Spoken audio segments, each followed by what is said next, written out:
Bonsoir tout le monde, bienvenue à Flash sur Québec. Nous sommes présentement à Lévis au Cluster Bar Spectacle en compagnie de Monsieur Alain Desjardins. Monsieur Alain Desjardins, qui est le gérant du bar. Alors bonjour. Bonjour. Ben, c'est plus bonsoir. Bonsoir, oui. Alors, je suis contente d'être là. Ce soir, c'est une soirée particulière où on reçoit, vous recevez un invité qui est pour moi spécial, là, Monsieur Maxime Farago. Mais avant, j'aimerais vous parler un peu de ce qui se passe ici, parce que je sais que vous êtes le nouveau gérant ici du Cluster Bar et que c'est des nouveaux propriétaires. Alors, ils sont nouveaux propriétaires depuis quand? Le propriétaire, c'est M. Marco Lefebvre. Il est propriétaire depuis 1 an et 3 mois environ. Ça a été changé là, au mois de décembre, le 2 décembre. Puis, ça continue depuis avec lui. D'accord. Je sais qu'au niveau du Cluster Bar, parce que, tu sais, moi, je circule souvent par ici, c'est un endroit où, quand même, il se passe beaucoup de choses. Le vendredi, je sais que vous avez des 5 à 8, c'est gratuit, où il y a tout plein d'artistes qui viennent se produire. Et vous avez aussi le karaoké. Est-ce que vous pouvez me parler un petit peu de la programmation que vous avez pour les 5 à 8, qui s'en vient là, prochainement? Bien sûr, ça me fait plaisir. Comme vous avez dit, les 5 à 8 du vendredi, c'est des chansonniers ou des duos, tout à fait gratuits pour les gens qui viennent. Et c'est à 8h30 environ, nous avons le karaoké avec le DJ Maïka. Pour la programmation des vendredis, je l'ai ici, le prochain vendredi qu'on va avoir, ça va être The Leftover, qui est le 12 avril. Par la suite, M. Éric Gay, qui lui sera le 19 avril. Et après, le duo High and Low, qui seront le 26 avril. Et comme je vous ai dit, les gens sont tous invités à venir. C'est gratuit. Vous arrivez à l'heure que vous voulez. Je vous conseille d'arriver un peu plus avant que 5 heures parce que normalement, il y a du monde. Fait que si vous voulez vous asseoir, c'est sûr qu'on a le droit à 150 personnes à l'intérieur, mais il n'y a pas 150 chaises. Fait qu'il faut arriver de bonne heure. Ah, c'est ça. Je suis venue quelques fois et on était debout là, parce qu'on est arrivé un peu plus tard. Je sais aussi que les samedis, le samedi soir, c'est un peu différent. En fait, c'est des bands qui sont là. C'est pas gratuit cette fois-là, donc c'est des soirées que vous offrez, des spectacles. Est-ce que vous pouvez m'en parler aussi de qu'est-ce qui s'en vient dans la programmation? Bien sûr, le samedi, les bands, c'est le samedi de band, bien entendu. Il y a un cover charge à la porte. Le cover charge se détaille entre 10 et 30 $, dépendamment des groupes qui viennent. Pour les prochains groupes qui s'en viennent, on a samedi prochain The Rock Show, le 13 avril. Par la suite, on a Hit and Rum, le 20 avril. Suite à ça, nous avons le Jam Rock. Le Jam Rock, c'est une composition de 30 musiciens qui s'échangent toute la veillée. Il y en a 5-6 qui embarquent, jouent 2-3 tunes et on change et on continue pour la veillée.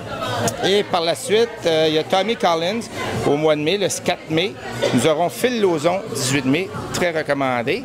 Puis, bien entendu, ce soir, on a Maxime Farago qui se présente sur scène avec nous. Oui, puis je suis chanceuse. Tout à l'heure, je vais l'avoir en entrevue. Alors, je suis très heureuse. Les gens qui veulent venir vous voir acheter des billets pour les spectacles, je crois que vous avez une page Facebook pour le Cluster. Nous avons une page Facebook, nous avons un site Internet aussi. Les gens peuvent se procurer des billets sur lepointdevente.com en cherchant soit l'artiste ou le cluster. Toutes les choses sont là, puis on peut acheter des billets. Sinon, ils peuvent se procurer des billets derrière le bar. On en garde tout le temps une dizaine pour accommoder les clients qui viennent ici. Mais, puis, comme je vous dis, on a le droit à 150 personnes à l'intérieur et 40 cucs à l'extérieur. Fait que total, on peut aller à 180, mais il ne faut jamais qu'il y ait 180 à l'intérieur. OK, mais je sais que c'est bien parce que l'été, quand on passe, ou le printemps, il fait beau dehors et vous avez une terrasse, là, fait que les gens peuvent être à l'extérieur et entendre quand même les bands et ce qui se passe à l'intérieur. Alors, je vous souhaite bonne chance, je vous remercie et ben, on va revenir vous voir. Puis, je vous souhaite une belle soirée. Ben merci, puis vous aussi, puis on espère vous revoir. Ben, merci beaucoup. Merci beaucoup. Bye.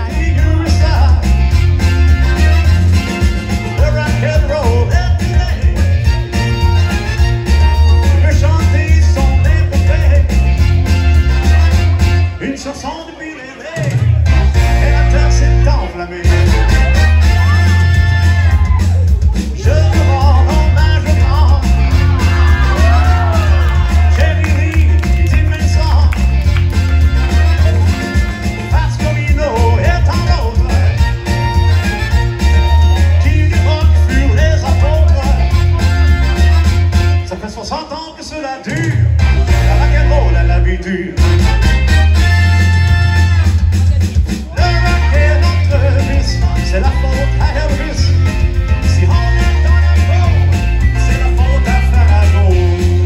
Bonsoir tout le monde, je suis avec Maxime Farago. Merci de nous accueillir dans la loge du Cluster Bar. On est tellement contents de pouvoir t'avoir avec nous. En fait, bonjour, premièrement. Ben oui, bonsoir. Merci d'être ici. Je suis content de vous voir aussi. Oui, moi aussi. En fait, ma première question que je te poserais, c'est... tu vas peut-être trouver ça niaiseux, dans le fond, parce que probablement que tout le monde le sait. Tes idoles à toi, c'est qui? Mes idoles, en fait, c'est pas ce que vous pensez. Les gens vont penser sûrement que c'était Elvis Presley, mais... Oui, c'est ça, je pensais que tu allais me dire. Mon père, c'était plus Elvis. Disons que moi, Elvis a été mon modèle de scène en tant que guitariste, puis le style de rocker, parce que j'aimais beaucoup ce style-là. Mais je suis un fan de Engelbert Humperdinck. Okay. J'ai un gros spectacle, justement, que je fais de ce temps-ci, qui est Quando Show, qui est un hommage à Engelbert. C'est mon modèle de scène, vraiment, en tant que personnage, avec le tuxedo, puis un gars charmant, un peu comme notre Michel Louvain à nous autres. Ouais. Oui, c'est vrai, mais c'est vrai que c'est quelqu'un qui a une belle voix, puis que ta voix va bien avec ce monsieur-là. Oui, jamais, le jour où l'on s'est connus, si tu l'oubliais, mon bonheur serait perdu. J'avais mon bras qui s'appuyait sur ton bras, et le ciel me semait des bouquets de rêves. Un ciel si bleu, je n'en croyais pas mes yeux. J'avais peur que tant de joie soudain s'achève. Et pour la première fois, j'ai compris combien je t'aimais. N'oublie jamais. Ensuite, j'aimerais ça un peu te parler de ta vie, un peu de toi. Parce que, tu sais, Maxime, on t'a connu, OK, au moment où on a su que tu étais le fils de Johnny Farago. Mais en fait, ta vie, c'est une aventure extraordinaire de tout plein de choses. Je commencerai en parlant un petit peu, parce que j'ai été lire sur toi. Tu sais, je sais que, dans le fond, ta mère est une artiste. Tu as été, dès ton jeune âge, élevé par ta tante. Tu as vécu dans un milieu familial et tout ça. Et qu'ensuite, ta mère monoparentale t'a repris et tu as vécu avec elle. Et comme elle était monoparentale, je crois que je veux savoir, c'est que tu étais quelqu'un, dans le fond, tu connaissais pas ton père. Non. Et j'aimerais ça, tu t'as sûrement posé des questions à ta mère. Qu'est-ce qu'elle te disait? En fait, ma mère, à l'époque, sa version, c'était que mon père était décédé. Parce qu'elle ne voulait pas nuire. Elle était tellement certaine que le père de son fils était René Angélil. Alors, elle ne voulait pas le déranger, sa carrière, sa vie. Donc, elle m'a dit qu'il était décédé pour pas que j'aille déranger. Jusqu'à mes 14 ans, où à un moment donné, elle m'a dit, là, je pense que je vais dire la vérité. J'ai connu Johnny Farago et puis ça se pourrait que ce soit lui aussi. C'est là que ça a commencé. Là. OK. Alors là, tu étais déchiré entre, là, peut-être que c'est René Angélil, mon père, ou Johnny Farago. Mais as-tu fait qu'est-ce que tu as fait pour justement savoir, René Angélil, est-ce que tu l'as rencontré? Oui, j'ai rencontré René une couple de fois. Mais lui, il était certain, il savait que j'étais son gars. Selon lui, j'étais son gars, parce que ma mère, il avait toujours dit, mais sans le dire à tout le monde. Là. OK. Sauf que il voulait pas s'approcher de moi. Hein, il me fuyait souvent. Puis j'essayais. D'ailleurs, je me suis enfui de chez ma mère à 14 ans pour rencontrer René. Puis aller chanter parce que je voulais être chanteur. Tout ça. Et puis à un moment donné, il est arrivé un journaliste qui s'appelait Roger Sylvain qui m'a entendu chanter. Qui m'a dit, il me semble que tu ressembles bien trop à Farago. T'sais. Fait que là, on a parlé à ma mère. Puis ma mère elle nous a avoué la vraie histoire. Là. Fait que ça a comme changé de côté. Là. J'ai su pendant 14 ans que mon père était mort. Après, de 14 à 17 ans à peu près, j'ai su que c'était René. Puis après, j'ai su que c'était Johnny. Puis Johnny était mon idole, parce que quand Elvis est décédé, en 77, moi j'avais peut-être 11 ans à ce moment-là. Je viens de dire mon âge. Mais... Mais j'ai commencé à capoter un peu parce que je me disais, ça se peut pas que mon idole soit mon père, tu sais. Fait que j'ai resté branché sur l'idée que mon père, c'était René Angélil. Et j'ai pas dérangé personne. Mais à un moment donné, on a passé des tests ADN. Puis, d'accord. Johnny est venu passer un test ADN pour justement comme enlever le fardeau à René Angélil, qui me dit, je vais aller passer un test ADN avec toi parce que tu étais un bon gars, puis je veux te prouver que c'est pas moi ton père. OK. Mais il a dû faire un méchant saut. Ouais, pas mal. T'ai-je dit dernièrement que je t'aime? Dois-je te le redire encore? T'ai-je dit que mon âme t'adore et t'implore, bien chérie, je te l'avoue vraiment. T'ai-je dit dernièrement que dans mes nuits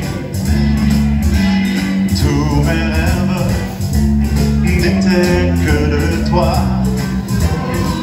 Oui, t'ai-je dit que je n'aimais pas les moments où tu es loin, bien chérie, je te l'avoue vraiment. Dis-moi, est-ce qu'il a accepté ça à bras ouverts ou qu'est-ce qui s'est passé? Tu veux-tu m'en jaser un petit peu? Bien, en fait, la journée qu'il l'a su, disons, il l'a su par téléphone. Moi, je l'ai su par téléphone aussi, excuse-moi. Et puis, c'est comme il s'est dit, ça se peut pas, ça se peut pas. J'ai dit, bon, il dit encore, ça se peut pas. Fait que j'ai fermé le téléphone. Puis le lendemain matin, on s'est rencontrés pour déjeuner chez lui. Et puis là, son frère, il m'a dit, une journée, il dit, il n'a pas dormi de la nuit. Il dit, il a passé la soirée, les bras chaque côté de lui, même comme un zombie, à essayer de se poser des questions. Comment ça pu arriver? Comment ça se fait que c'est arrivé de même? Ça se peut pas que c'est moi le père, tout ça. Il se souvenait pas, lui, de la date, de comment c'est arrivé, là, mais... Ben, je pense qu'une femme se souvient plus qu'un homme aussi. Tu sais, quand on a un enfant d'un homme, je pense qu'on est plus certain de la femme que l'homme. Puis l'homme, ça se peut qu'il se souvienne un peu moins de je sais pas, on dirait que pour une femme, c'est plus certain. Oui, mais c'est ça. Ouais, c'est quelque chose de marquant. Puis à ce moment-là, elle a dû savoir. Oui, surtout dans ce temps-là, je veux dire, c'était le peace and love. Hein? Les gens, ça se souvenait pas mal. Hein? Ben oui, c'était une époque où, dans le fond, il se passait plein de choses. Puis dans le milieu artistique, c'était ça aussi. Ben c'est bien. Puis, mais là, j'aimerais ça que tu me parles. Bon, tu as connu ton père. Là, tu as été comme plusieurs années là, à le côtoyer, presque une dizaine d'années, je crois, à le côtoyer, en sachant, toi, que c'était ton père, mais que lui, là, il ne savait pas. Je pense sachant, parce que je ne savais pas. Je me doutais que ça pouvait être mon père, mais il me convainquait tellement qu'il s'en souvenait pas. Il était tellement convaincu lui-même que c'était pas ça que je me disais, ma mère, ça doit se tromper. Ça se peut pas. C'est peut-être un hasard, mais c'était vraiment René Angélil. Donc je continuais toujours à revenir vers René, malgré le fait. Là. Mais la relation, à ce moment-là, elle a dû changer entre toi et lui.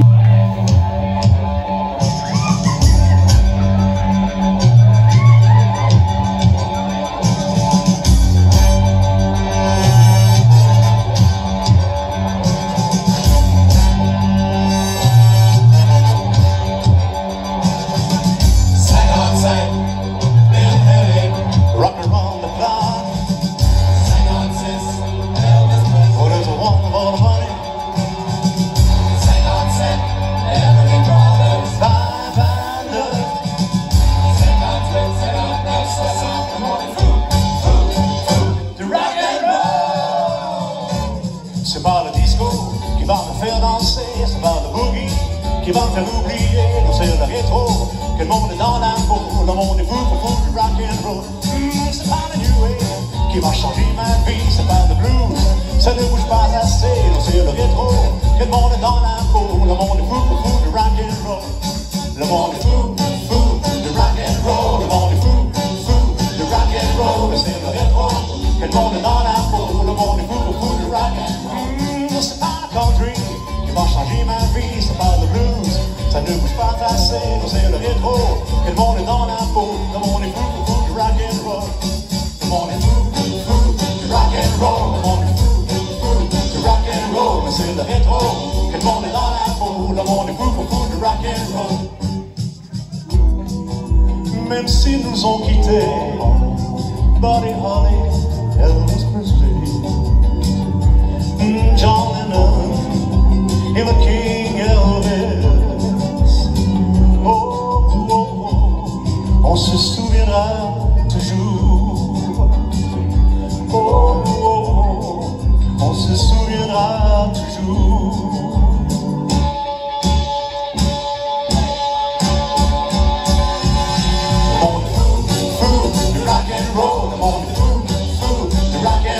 C'est le rétro, que le monde est dans la peau, le monde est fou de rock and roll. Ouais, est-ce que tu peux me parler des beaux moments en tant que fils de Johnny Farago, les beaux souvenirs que tu te rappelles que tu as vécu en tant que fils avec lui? Oui, il y en a beaucoup. Il y en a beaucoup. Ça a tellement passé vite. Ça a été 1 an et 10 mois. Hein. Alors, du test ADN aller à sa mort, il y a eu 1 an et 10 mois qui a passé. Et là-dessus, bon, on a été à peu près 6 mois sans se parler, sans se voir. Parce qu'il travaillait en Floride la première année avec moi. L'année d'après, bon, on a vu des années croches. Pas des années croches, mais des accrochages. On avait décidé qu'on ne travaillerait pas ensemble pour une couple de semaines. Finalement, j'ai eu un contrat à Montréal pendant tout l'hiver. Donc, il est parti en Floride tout l'hiver. Puis là, quand il est revenu au printemps, bien, on a fait un show avec Daniel Létu, qui était notre chef d'orchestre, puis il est décédé la semaine d'après. Oh mon Dieu!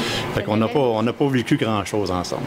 Comme père et fils, on a fait une petite tournée. Je te dirais que les plus beaux moments qu'on a eu ensemble, peut-être sur la route.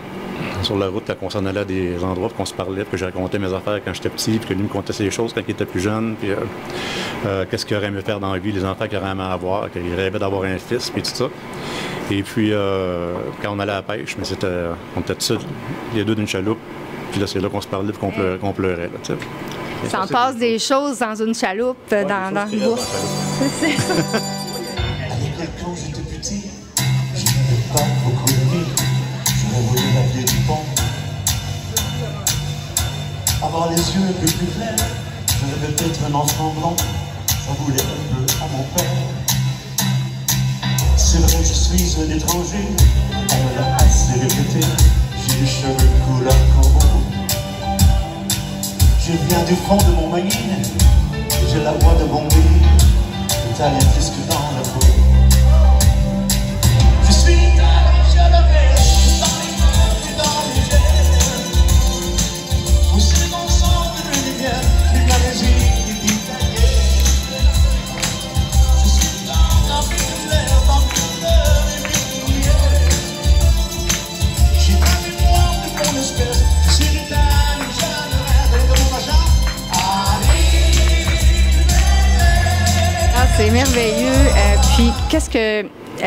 j'avais aussi une question à te demander. Bien, je voulais que tu me parles justement de l'importance qu'avait pour toi Roger Sylvain. Mais tu me l'as dit. Dans le fond, je crois que Roger Sylvain, c'est lui qui t'a poussé à justement à aller faire les tests pour... Exactement. Roger connaissait bien Johnny. Alors, lui, quand il m'a vu, il m'a dit « Ça se peut pas que ce soit le garçon René. » Oui, il est grand et tout ça, mais il est trop... Parce qu'il connaissait le frère de Johnny, Freddy, Alfredo. Puis même Fred, il disait, ça n'a pas de bon sens, comment est-ce que tu te reviens pareil comme lui, comment est-ce que tu peux pas avoir été élevé avec, puis être ici pareil, tu sais. Mais tu sais, ADN, il disait qu'on était jumeaux à 99,98% dans les gènes. Ça fait que c'est vraiment fort. C'est pas juste l'apparence, c'est vraiment en dedans. Oui, c'est ça. On a fait tellement de choses en parallèle dans notre vie sans le savoir. Qu'un jour, on s'est parlé, bon, ah, t'as fait ça, moi aussi j'ai fait ça. Jusqu'à Memphis, j'ai mangé du homard de Gaspésie à Memphis. Il était à la même place, il avait mangé la même chose. On a eu des flashs de même. Mais, ouais, c'était trop vite. C'est une longue amitié, mais une courte paternité. Oui, c'est ça. Le moment père-fils n'a pas été d'une longue durée. C'est un peu triste là-dessus. OK, maintenant, moi, j'aimerais ça. On va laisser Johnny de côté. Paix à son âme. On dit merde dans ce pays, la pluie tombe quand il faut. C'est bien difficile à voir. Alors je voudrais savoir, n'as-tu jamais vu la pluie? Je voudrais savoir, n'as-tu jamais vu la pluie?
j'aimerais ça parler de toi, Maxime.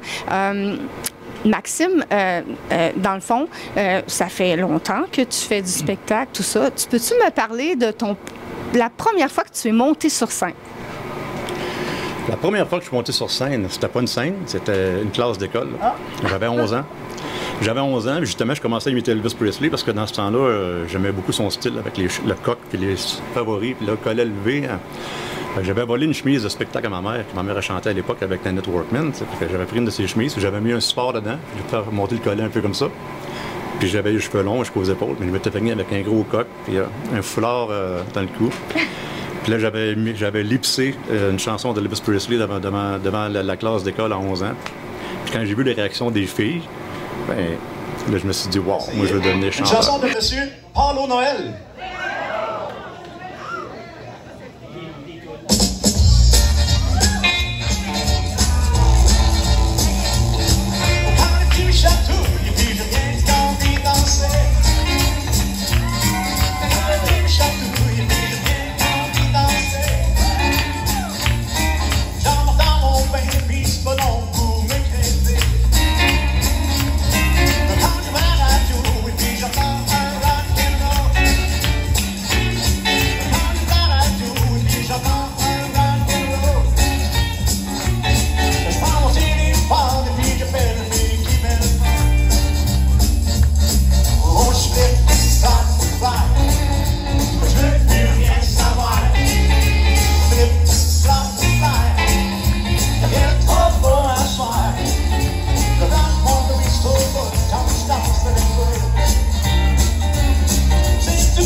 C'est là où la passion a commencé. Ouais, OK. Puis ensuite, je crois que tu as gagné un spectacle aussi au Parc Belmont.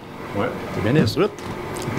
Au Parc Belmont, alors quand j'ai fait ma fugue de ma mère à 14 ans, ben, c'est à cause qu'il y avait un concours d'Elvis du Québec qui se passait avec Gérard Vermette et puis Marcel Giguère. Et le premier prix gagnait 500 $. Puis, je me souviens pas trop ce qu'il y avait avec ça à l'époque. Finalement, j'ai gagné le premier prix. À 14 ans. Puis j'étais en fugue, donc avec les 500 $, j'étais allé m'acheter des verres de contact bleus. J'étais allé m'acheter de la teinture. Je me suis teint 2 cheveux noirs comme Elvis. J'ai fait couper mes cheveux noirs, mes cheveux courts comme Elvis. Mon vrai nom est Stéphane. J'ai changé mon nom pour Maxime, pour pas que ma mère me reconnaisse. Puis j'ai commencé à jouer de la guitare dans la rue, puis dans les métros. Puis tout l'été, jusqu'à temps qu'il commence à faire froid, puis que là, à un moment donné, j'avais plus d'argent, j'avais plus rien, puis on m'a emmené en centre d'accueil. Elle m'a demandé un autographe et tout à coup nos yeux se sont croisés. Mais quand seulement j'ai pris sa main, j'ai senti mon cœur s'arrêter. Mon ciel est bleu comme ses yeux, ça me donne envie de chanter. Oh, un, deux, trois, chante avec moi, la la la la la la. Cette chanson d'amour, elle est pour toi. Notre amour est chaud comme l'été et doux comme une chanson. Mais jamais rien ne pourra le briser, car il est plus fort que la raison. Prends ta guitare, tout comme moi, et chante avec ton cœur. Oh, un, deux, trois.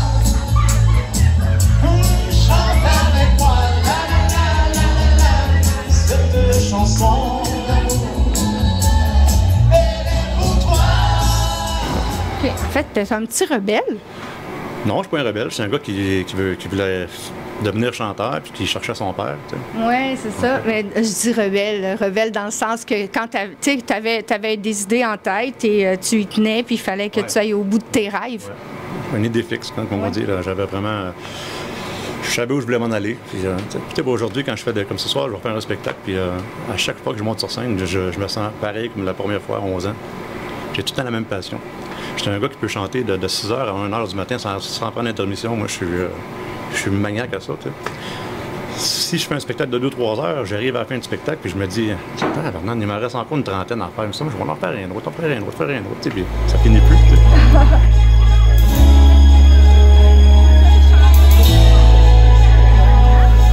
Depuis quelque temps, je repense à toi, je repense à moi.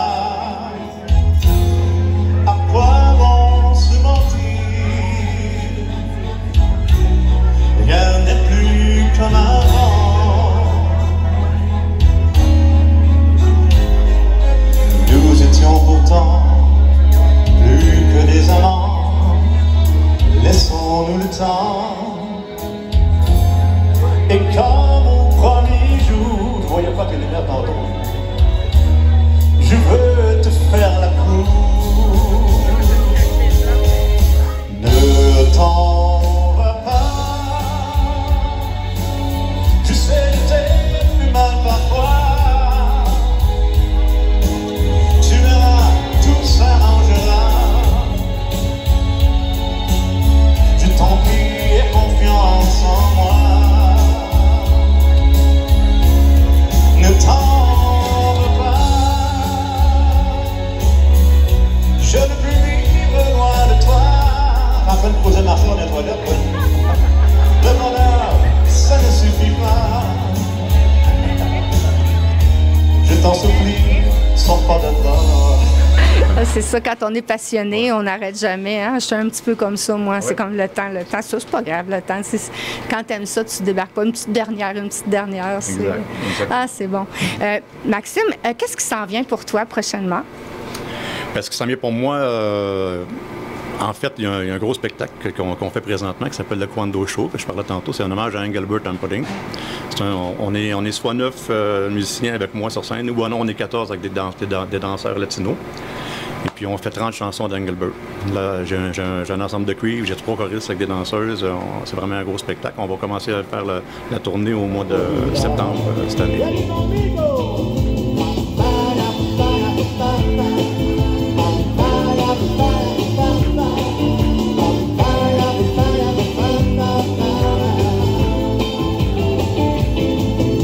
J'ai filé le parfait amour avec ma señorita.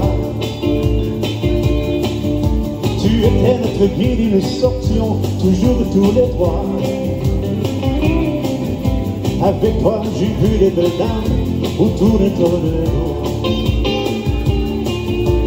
qui suppliaient les anges, les démons pendant le flamingo.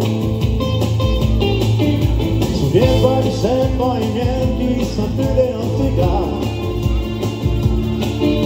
Elle venait nous réciter des poèmes de Garcilaso. Elle faisait tomber les étoiles sur le pont des bateaux. Mais lorsqu'elle chantait, on voyait briller des diamants sur l'eau. Y'a bambino, maintenant. On va faire une vingtaine de salles à travers la province. On peut-être aller sur la Côte-Nord, on ne sait pas encore. Mais je sais qu'on commence le 8 septembre au Théâtre du Petit Champlain à Québec. Okay. On fait la première là pour le on va y être, c'est sûr, oui. Et puis alors il y a ça, et puis ensuite, comme vous voyez, on a des amis qui sont avec nous, là, on est en projet. Un projet que ces gens-là m'ont apporté pour faire un genre de biographie sur ma vie, la celle de mon père un peu. On portait ça au petit écran avec un genre de documentaire biographique. Hey, ça va être magnifique, ouais. Là, parce que quand on prend la peine d'aller voir ton livre, la biographie de toi, de ton parcours et de tout ce que tu as pu vivre, ça va être wow, ça. J'ai hâte de voir ça. En tout cas, je conseille à tout le monde. J'ai vraiment hâte, moi-même, personnellement, de voir ça. Tu sais, ce que je disais tantôt à table avec mes amis, c'est que suis pas le seul à avoir vécu ça. Il y a plein de gens, plein d'enfants, plein de gens qui vivent des situations comme ça. Tout le monde aurait un livre à écrire, tout le monde aurait sa biographie à faire. Mais la mienne était tellement entourée de gens importants du milieu du show business québécois. Toute la gang, René Angélil, Tony Romaine, nommez-les, Nanette Workman, avec ma grande amie Nanette. Tout le monde qui était impliqué là-dedans, les Baronnets, les Classel, c'était tout le monde qui travaillait ensemble. Ma mère a chanté sur le disque de Stéphane, Quand tu liras cette lettre. C'est elle qui fait les voix avec Nanette Workman. Ma mère, elle a montré à Nanette à chanter en français. Ne brise pas notre aventure, ne dis pas que tu ne m'aimes plus. Tu te fais des idées, tu sais que dans mon cœur il n'y a personne d'autre que toi. Rappelle-toi de ces longs week-ends, souviens-toi de nos premiers baisers. Souviens-toi des beaux jours de notre amour, car tu ne peux pas les oublier. Je sais que c'est fou de t'aimer comme ça. Sans toi, je ne suis plus rien. Mais je sais que demain, tu me reviendras et tu seras la fille la plus heureuse. Ne brise pas notre aventure, ne dis pas que tu ne m'aimes plus. Tu te fais des idées, tu sais que dans mon cœur il n'y a personne d'autre que toi. Je sais que c'est fou de t'aimer comme ça. Sans toi, je ne suis plus rien. Mais je sais que demain, tu me reviendras et tu seras la fille la plus heureuse. Ne brise pas notre C'était quoi son petit nom? Ma mère, c'était Maryse Marchal. Moi, quand je me suis sauvé, je me suis fait appeler Maxime.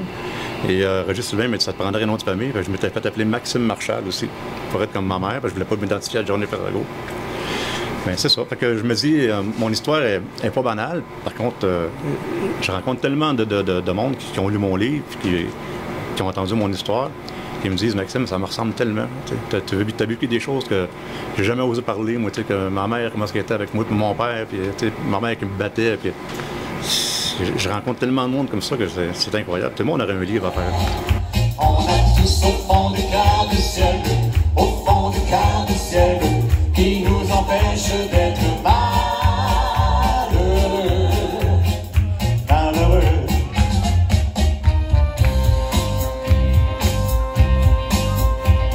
Cherche bien aux quatre coins des rues cette chanson qui s'est perdue.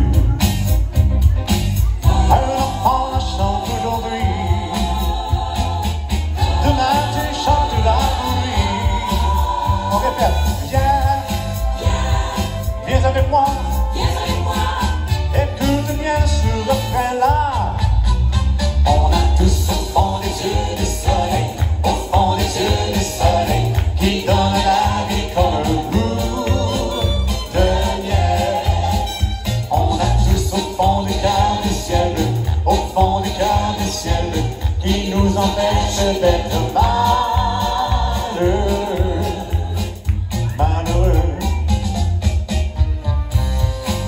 C'est sûr, mais comme tu expliques, comme tu dis, tu sais, toi, tu étais entouré du milieu artistique, donc c'est comme, puis tu sais, tu es quelqu'un qu'on connaît, qui fait partie de la culture québécoise, c'est ton père, ta mère, justement, tu sais, des personnes connues.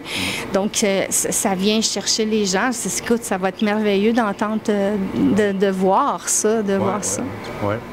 En fait, quand j'ai écrit mon livre, excusez-moi, j'ai écrit mon livre en 2010. Je ne l'ai pas encore lu. Quand je le lis, je me rends à 40-50 pages, puis je pleure tellement que je suis pas capable de le lire.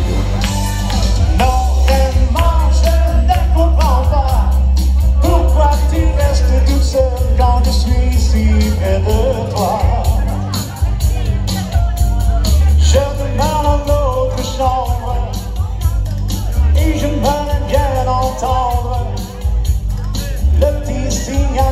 tu avais promis de me faire. On chante le monde. Tu vas taper 3 petits coups sur le plafond de ta chambre. Oh, et pour répondre, je frapperai de toi. Oh mon amour, voudront dire tu peux descendre. Oh, et de petits coups voudront dire me voilà. Ça fait déjà 8 jours que j'attends 3 petits coups au plafond, mais il ne viennent pas.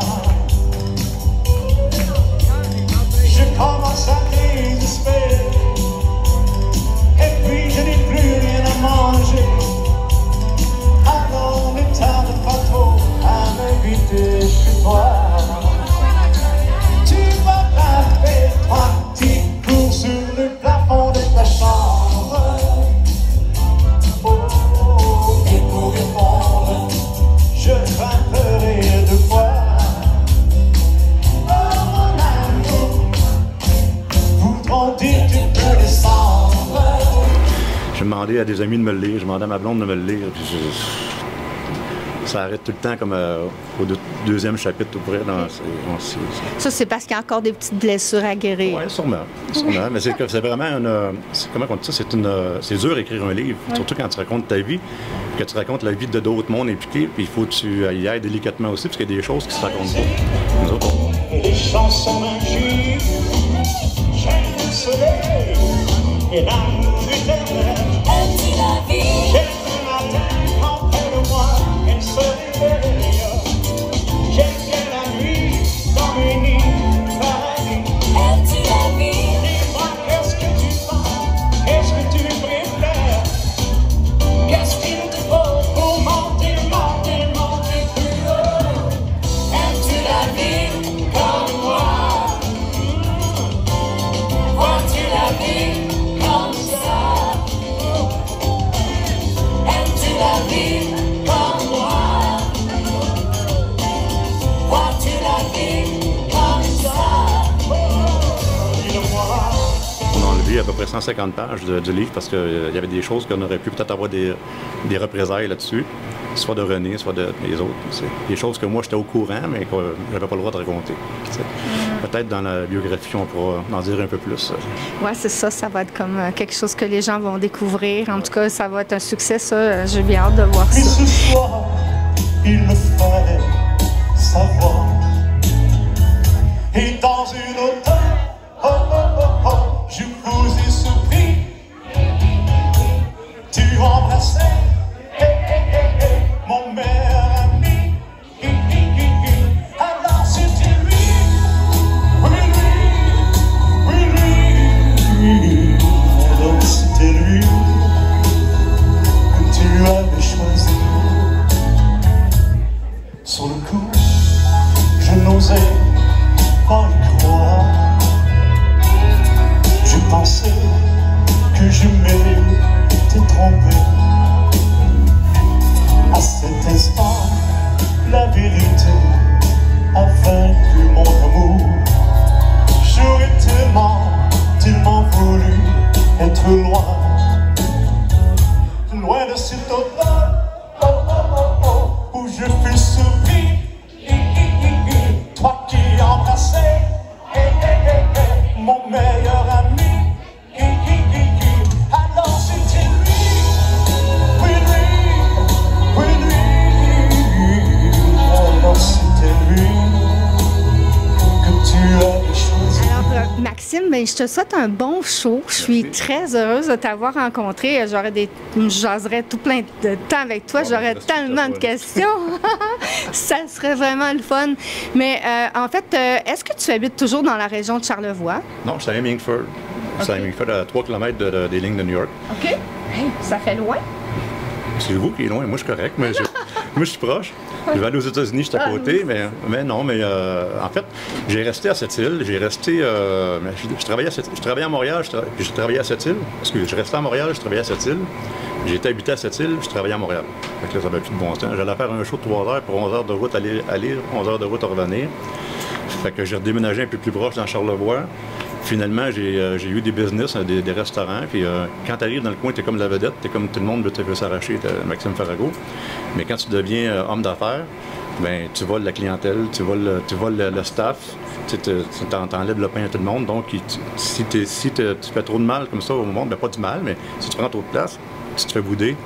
Puis quand quelqu'un de notre village commence à te bouder, ton restaurant s'en va tranquillement. T'sais. Ouais. Fait que j'ai arrêté mes restaurants. Ça, j'ai déménagé à Montréal, puis là, j'ai acheté une maison à Hemingford Ranch avec mes chevaux, tout ça. OK.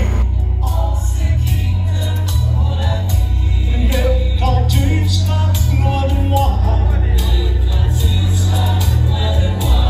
ma chérie, ne m'oublie pas. Toi et moi, c'est terminé. Puisqu'il faut nous séparer. Dis que tu te souviendras. Quand on était bien, toi et moi.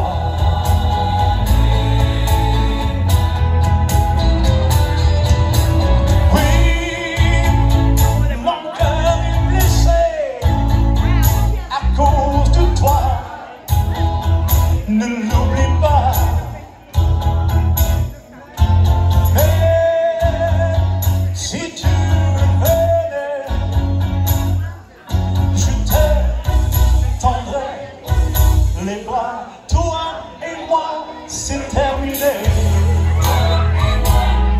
Tu aimes les animaux, tu as des chevaux, puis c'est ça, tu vis vraiment en campagne. Oui, c'est vraiment en campagne. J'ai un ranch avec des poulaillers, on a des dindes, des poules, des coqs, chèvres, chevaux, chiens, chats, on a pas mal de stock. C'est cool. Nous, moi puis ma soeur, on a des poules, puis des petits lapins, puis des choses comme ça, mais c'est tout. Mais on est proches, mais c'est comique. Mais oui, c'est ça. Mais merci énormément. Je te souhaite bonne chance. On va te suivre. Les gens de la Côte-Nord vont être contents d'avoir de tes nouvelles. Et ben, ce soir, on va prendre des images, si tu me le permets. Pas de côté, et puis, non, de face. De face. Alors, je te remercie beaucoup. Ça me fait plaisir, un grand plaisir. Merci à toi. Puis bonne chance, puis c'est merveilleux. Puis aller en bas une couple de minutes. S'il y en a qui veulent me rencontrer, après, on part pas tout de suite. Moi, je reste ici.